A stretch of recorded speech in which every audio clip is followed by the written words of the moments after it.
Greetings to everyone and welcome back to your favorite YouTube channel, a space especially tailored for DSSC aspirants. I hope you're enjoying the content so far and that the story has been clear and impactful. Today, we continue our journey into the 1962 war with Chapter 8, When Generals Fail, the Battle for Bum-la. So far, we've seen how the Valley of Death at Nam Kachu consumed 7 brigade, how hesitation and paralysis at the top left brave battalions leaderless, and how the fortress of Tawang became exposed to attack from all directions. Finally, at dawn on 23rd October, red flares lit up the sky, and the battle for Bum-la began. So without further ado, let us step into one of the most defining moments of the war, the heroic stand at Bum-la. Mao's strategy was brutally clear: strike fast, strike hard, and with overwhelming numbers. At Bum-la, the Chinese weren't preparing for a battle. They were preparing for domination. 8,000 laborers dug deep into the frozen ground, carving bunkers and sangars. Their soldiers trained openly, mocking the Indians with morning drills in the icy wind, as if victory was already theirs. And watching from the ridges, one small Indian platoon stood directly in their path, led by a man whose courage would soon become legend. 23rd October, 4:30 a.m., the silence of Bum-la shattered. 3 red flares tore across the sky, and in seconds, the mountains thundered with Chinese mortars and recalless rifles. Shells ripped into stone sangars, the air choked with cordite and dust. At the very front, Jamdar A.K. Roy and his platoon of Assam Rifles held their ground. Barely 30 men against 600. Outnumbered 10 to 1, they braced themselves as wave after wave of fire crashed down. Through the chaos, Havildar Sucha Sin led a handful of men back under covering fire. But for Roy's platoon, there was no escape. They fought to the last bullet and were wiped out where they stood. The first clash had ended in slaughter, and now the fury of the Chinese advance rolled straight toward IB Ridge, where Subedar Joginder Singh and his men waited. Just 2 kilometers south of the slaughter at Bum-la, the battle thundered onto IB Ridge. There, Subedar Joginder Singh and his platoon of 1 Sikh stood in the path of wave after wave of Chinese assaults.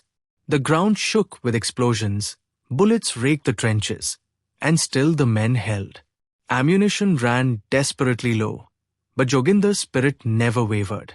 Wounded in the thigh, limping but unbroken, he gave orders with the calm of a man born to lead. When asked if artillery should fire on his own position, Joginder's answer was simple, fearless: Haji, Saab. And the ridge exploded under friendly fire as his men fixed bayonets and charged once more into the enemy. At last, overwhelmed, Joginder was captured, still struggling in enemy hands. His platoon lay shattered, but their defiance echoed across the mountains. For his courage beyond measure, Subedar Joginder Singh was awarded the Param Veer Chakra, India's highest honor. But the ridge was gone, and the road to Tawang now lay open. Even as IB Ridge fell, the fight raged on at Tongpeng-la. Here, Lieutenant Haripal Kaushik and Captain G.S. Gosal stood firm against wave after wave of Chinese assaults. The enemy tried again and again to encircle the Sikhs, but each time, Gosal's pinpoint artillery fire ripped their columns apart.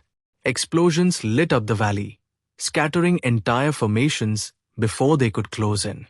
Calm under fire, Kaushik watched through his binoculars as his men fought with grit and precision. Against overwhelming odds, the defenders at Tongpeng-la proved a simple truth: when courage meets preparation, even giants can be held at bay. While soldiers fought and bled on the icy ridges of Bum-la, in Delhi, the war was being discussed like a boardroom dispute. Brigadier D.K. Palith spread his maps wide, warning the Prime Minister and his generals that Tawang was a trap. He urged a withdrawal to Sela, the only defensible line. But inside the cabinet room, hesitation and ego ruled the day. Nehru hesitated, Menon scowled, and General Thapa folded under the pressure. As the front line burned, Delhi's indecision sealed Tawang's fate. By afternoon, the fortress of Tawang dissolved into chaos. Helicopters thudded overhead, ferrying women and children to safety, while below, piles of ammunition, sleeping bags, and supplies were left abandoned in the mud. Even the heavy guns of 97 Field Battery were forsaken, stuck fast and useless. Soldiers, monks, and civilians poured out together, a river of panic flowing down toward Jang. What had once been declared a vital stronghold was now nothing more than an empty shell. Surrendered without a fight. South of Tawang, at Bridge 4 near Jang, discipline gave way to complacency. Hundreds of men lounged by the riverbank, some brewing tea, others laughing as though war was still far away. But when Chinese mortars suddenly opened fire, the illusion shattered. Panic erupted, officers scrambled, men scattered into the darkness, and in desperation, engineers blew the bridge into the river. The defense of Jang collapsed not in battle, but in chaos. Another retreat, another position lost, without a fight. With Tawang abandoned and Jang lost in chaos, all eyes turned to Sela. In Delhi, Brigadier D.K. Palith pushed it forward as the new line of defense, the place where India would finally stand and fight. But when the weary soldiers arrived, hope quickly drained away. The ridges of Sela offered height and lakes for cover, but the defenses were barely scratched into the frozen earth. Leadership was divided. Some, like General Harbaksh Singh, tried to rally the men with fire and resolve. Others, like General Pathania, hesitated, more worried about saving face than preparing for the storm. Sela was declared a fortress. But to those standing in its trenches, it felt like another trap. At the very top, confusion turned into collapse. Commanders were shuffled like pawns on a board. Call, Prasad, Pathania. Senator orders were given, reversed, then changed again. Hold Tawang, withdraw to Jang, defend Sela, fall back to Bum-la. For the men in the trenches, it meant only chaos. Soldiers braced one day to defend, only to be told the next to abandon their positions. Decisions were not forged on the ground, but in a hedge of fear, politics, and whim. The result was inevitable: confusion for the troops and catastrophe for India. While the calming sector burned, the Chinese struck everywhere.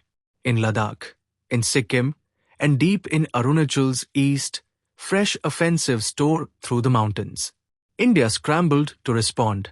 Brigades rushed to new fronts, tanks unloaded, frantic orders flying from HQ. But confusion, broken logistics, and fatal indecision crippled every move. Supplies piled where they weren't needed, while the front lines starved. And back at Sela, the weary soldiers could only dig into the frozen earth, waiting for the storm they knew was coming. And with this, we come to the end of Chapter 8. When generals fail, the battle for Bum-la. I hope you've understood the story so far of courage on the ridges, confusion at the top, and the desperate struggle that shaped the fate of Tawang. If you are enjoying this journey, please don't forget to like, share, and subscribe to the channel. For the PDF version of our notes, you can call on the number shown on the screen. Stay tuned for the next chapter, as the storm of 1962 only grows darker. Until then, Jai Hind.